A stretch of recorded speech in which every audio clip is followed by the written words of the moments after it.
gente de YouTube? Tú estás en mi canal de tutoriales Natalia de física y matemática. Y bueno, estamos estudiando el movimiento en una sola dimensión. Abordamos temas como el desplazamiento, la velocidad promedio, la velocidad instantánea. Ahora vamos a ver la aceleración promedio y la aceleración instantánea. La teoría y ejercicios de una vez en este video. Pero en el siguiente video ya vamos a comenzar con el movimiento rectilíneo uniforme. La diferencia que va a tener el movimiento rectilíneo uniforme es que la velocidad va a ser constante, mientras que en esta teoría que he dado antes, del movimiento en una sola dimensión, la velocidad de la partícula en todo el recorrido no iba a ser la misma, sino que iba a variar, y debido a eso uno tenía que estar calculando cosas como el desplazamiento, la velocidad promedio, que se evalúa realmente en un intervalo de tiempo, en promedio cuánto es la velocidad de la partícula, qué sé yo, por ejemplo, de 0 a 10 segundos. En ese intervalo de tiempo, ¿cuánto fue la velocidad promedio? ¿Y por qué se habla de una velocidad promedio? Porque de 0 a 10 segundos bien pudo haber cambiado la velocidad de la partícula yendo, por ejemplo, primero a 5 metros por segundo, después a 10, después a 20, después a 30, después disminuido a 20 de nuevo. Entonces, en ese intervalo de tiempo, la velocidad de la partícula no es constante, y por tanto hay que promediarla, sacar un promedio de cuánto pudo haber sido la velocidad en ese intervalo de tiempo, y por eso estábamos hablando de velocidad promedio, que es diferente al movimiento rectilíneo uniforme, porque en el movimiento rectilíneo uniforme la velocidad siempre es la misma, es constante, ¿ok?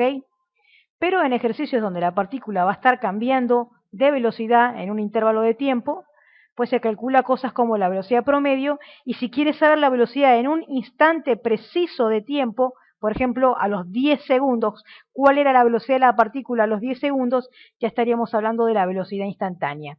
Y hicimos ejercicios de todos estos conceptos de desplazamiento, la diferencia que había de desplazamiento con el recorrido. Hicimos ejercicios de desplazamiento de estas velocidades y vamos a comenzar hoy con la aceleración. Pero antes de empezar con la aceleración vamos a concluir algo muy importante de la velocidad instantánea. Habíamos dicho que la velocidad instantánea pues era la derivada de la función del desplazamiento, porque prácticamente era sacar la pendiente de la línea tangente a la curva, ¿ok? Por ejemplo, esta gráfica que ves acá, que es como una parábola, pero que está invertida, realmente lo que está mostrando este gráfico es la función del desplazamiento de la partícula, cuánto se desplaza, y te muestra pues el comportamiento de la partícula a través de esta función, ¿ok? Por eso es X, realmente esta gráfica representa el desplazamiento. Y cuando tú, por ejemplo, acá en este punto, le sacas la pendiente a esta línea tangente a ese punto, pues lo que estás calculando es una velocidad instantánea.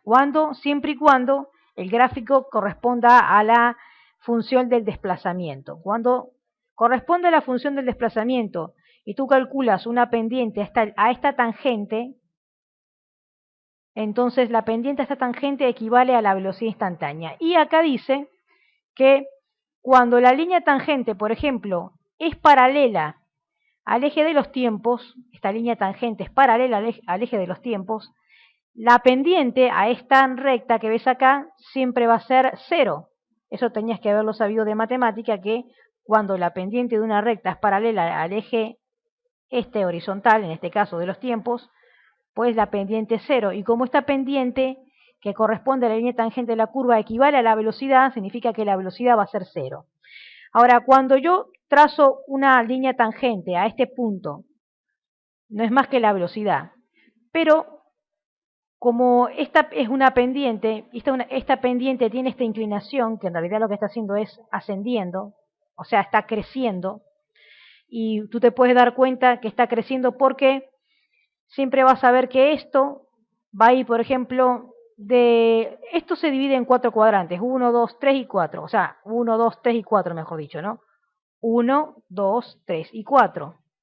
Cuando va del segundo al tercero, está creciendo, pero cuando tú ves que la inclinación de esta otra va del primero al cuarto, en realidad está decreciendo. Acá, de hecho, lo dice, ¿no? Cuando tiene esta inclinación, va a ser positiva, porque la pendiente es positiva, y cuando está decreciendo, te vas a dar cuenta que la pendiente es negativa, pues la velocidad también va a ser negativa. Esto es muy importante al momento, pues, de, por ejemplo, de observar estos detalles en una gráfica, ¿ok? Y lo vamos a ver a continuación. Bien, he retrasado la diapositiva para mostrarte ese comportamiento de las pendientes. ¿Ves la inclinación que tiene la pendiente esta? Como verás, va del segundo cuadrante hasta el tercero y es positiva.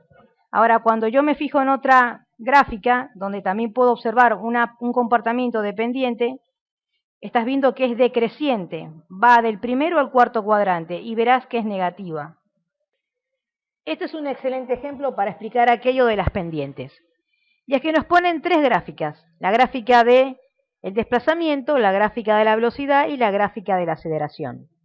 Pero resulta ser que la gráfica de la velocidad se deduce a partir de la gráfica del desplazamiento y a su vez la gráfica de la aceleración se deduce a partir de la gráfica de la velocidad. ¿Y por qué es esto? Bueno, ya habíamos visto en esta misma lista de reproducción que la velocidad no era más que la derivada de la función del desplazamiento. Entonces, si yo derivo la función esta, me va a dar pues la función de la velocidad. Y si tú derivas la función de la velocidad, te va a dar a su vez la función de la aceleración, ¿ok? Eso por un lado. Por otro lado, como verás acá, esta es la gráfica del desplazamiento, que lo que me estás diciendo es el comportamiento que tuvo la partícula durante todo el recorrido. Y es que el comportamiento de esta partícula no es rectilíneo uniforme, o sea, que es uniforme, que va en aumento uniformemente con el tiempo, sino que acá ves que la partícula tuvo un aumento, o sea que va ascendiendo. Después acá se ve que va en decrecimiento, va decreciendo, ¿ok? Y después se mantiene constante. Entonces, en cada intervalo de tiempo la partícula se comportó de forma diferente. Entonces, para analizar esta gráfica la vamos a hacer por intervalos de tiempo, o sea, de tramo en tramo, y así vamos a ir reduciendo pues la función de la velocidad, porque así es más sencillo. Y por eso es que tomamos en cuenta aquello de la pendiente, el comportamiento de la pendiente. Acá tenemos como una curva de 0 a T1 que está mostrando un comportamiento en aumento, porque es como una parábola que abre hacia arriba, como si estuviese yendo hacia una pendiente positiva, como subiendo una montaña cuesta arriba. Y si yo elijo arbitrariamente un punto aquí en el medio de este intervalo de tiempo y le paso una línea tangente, esa línea tangente es una recta que me está dando una pendiente positiva, y a su vez esa pendiente de esta línea tangente no es más que la derivada de esta función que vemos aquí, que parece una parábola, que sería x a la 2. Si yo le calculo la derivada, x a la 2 es 2x, y 2x no es más que una recta, y por eso es que la velocidad es una recta acá. A medida que la partícula va aumentando su distancia de forma uniforme, ¿y por qué es de forma uniforme? Porque acá la velocidad va aumentando linealmente en el tiempo, ¿ok? Es decir, no se mantiene constante, sino que comienza con 0 de velocidad y después va en aumento hasta una velocidad V1, que pudiera ser 10 metros por segundo. Va en aumento, ¿ok? Va en aumento, y entonces acá también se expresa que va esto también en aumento, ¿ok? Porque la velocidad va aumentando. Ahora acá ya no se ve esa pancita, porque se ve que es recto. Eso significa que el desplazamiento se está manteniendo, pero para que el desplazamiento se esté manteniendo, eso significa que la velocidad, o sea, acá va aumentando, pero esta vez sí de forma lineal, y eso significa que la velocidad aquí va a ser constante, va a ser igual todo el tiempo. De T1 a T2 no va a cambiar, por ejemplo, va a ser los mismos 10 metros por segundo, no va a aumentar, se va a mantener. Y acá tiene sentido porque de T1 a T2 es como si fuese una recta. Y una recta, cuando tú la derivas, por ejemplo, una recta que diga 2x, la derivas, te da 2, te da como resultado pues un valor que es una constante. Y por eso acá se representa como una constante. Si acá hubiese un valor que diga 10, sería 10 la velocidad. De T1 a T2 no fue aumentando, sino que se mantuvo en 10 metros por segundo, ¿ok? entonces se mantiene. Ahora acá, como vemos, parecería que va aumentando, pero en realidad lo que está haciendo es decayendo. Y es que aquí, si vemos en el punto T4, en el tiempo T4, si tú acá, a este punto, le trazas una línea tangente a la curva, sabemos que es paralela al eje de los tiempos, o sea, al eje horizontal, que en este caso es el eje de los tiempos. Sabemos que una pendiente que es paralela a este eje da como resultado una pendiente que es cero. Por tanto, aquí la velocidad también es cero. Entonces, en el dibujo de la velocidad tienes que llevarla aquí, porque acá sobre el eje es cero. Entonces, de T2 a T4 se va a mostrar que va a ir decreciendo, porque acá iba en aumento, se mantuvo constante y ahora está bajando hacia cero. Por tanto, acá es una pendiente negativa. Esto que ves acá, que ves que hace así, como si fuese hacia abajo después, esto está expresando que realmente la pendiente que se obtiene desde este intervalo a este intervalo es una pendiente negativa. ¿Ok?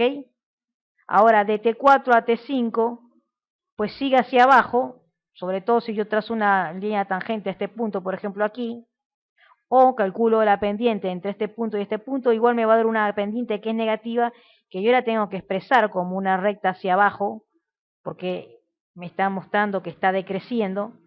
Y después, acá, si yo vuelvo a trazar en este punto una línea tangente, me va a quedar paralela acá, por tanto quiere decir que la pendiente en T6 es cero. O sea que aunque yo baje de T4 a T5 hacia abajo aquí, para que yo vuelva a caer en cero acá, tengo que subir un poquito, ¿ok? Subir un poquito y ya quedo en en T6 cuando es cero. Después, a partir de ese punto acá, vemos que el desplazamiento es constante, significa que no se desplazó. A partir del tiempo 6 en adelante, ya la partícula no se mueve más, es constante, se mantiene en el mismo punto, pero cuando tú le sacas la derivada de una constante te da cero, ¿verdad? Por tanto, aquí la velocidad, como la partícula no se está moviendo porque es constante, concuerda con que la velocidad es cero. La única manera de que una partícula no se pueda mover más es que la velocidad sea cero y tiene sentido, ¿ok? Lo mismo ocurre con la aceleración. Acá estamos viendo que es una recta. Por ejemplo, 2x. Cuando tú derivas te da 2, digamos una constante. O sea que para que la velocidad pueda aumentar en el tiempo de forma uniforme, ¿ok? De forma uniforme, linealmente y de forma uniforme, a juro la tasa de crecimiento tiene que ser constante, ¿ok? Porque si no, esto no pudiera ser una recta jamás. Entonces, acá te da la constante. Ahora después de aquí a acá la velocidad fue la misma, significa que es una constante. Cuando tú derivas una constante te da cero, por tanto de T1 a T2 la aceleración es cero. Si la velocidad no cambia y se mantiene siempre igual, significa que una aceleración no existe. Acá sí existió una aceleración porque la velocidad iba aumentando, por tanto tenés una aceleración constante. Acá la velocidad era la misma, por tanto no puede existir aceleración, es cero. Acá se ve que la velocidad va decreciendo, cada vez va más lento. Por tanto, la aceleración es negativa. De hecho, si esto es una recta y le expreso negativa a la pendiente, menos 2x, cuando tú la derivas es menos 2. Por tanto, por eso es que se explica que aquí se expresa la aceleración en la parte negativa. Después acá es una recta, ¿ok? Y cuando tú derivas una recta te da una constante que es de T1 a T6, positiva. Y después acá ves que está en cero, pues esto se tiene que mantener acá en cero porque no se puede hacer más nada. Si la velocidad es cero, también la aceleración es cero, ¿ok? Así que es así como puede servirnos la cuestión del análisis con esto de las pendientes, ¿ok?